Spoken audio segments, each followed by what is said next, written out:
This is how to clean the pits. Yan. Hey, Tingnan nyo. what happened? Dumi. Pinapalinis yan. Oh, yan. Guys. This is the inside. So, I use the Spray 9. Heavy duty. Good quality. Soak it. Spray and soak it.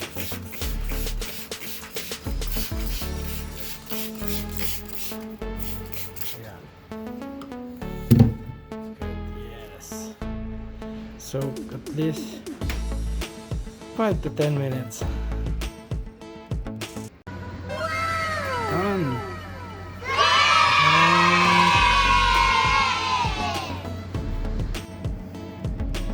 And yan, oh.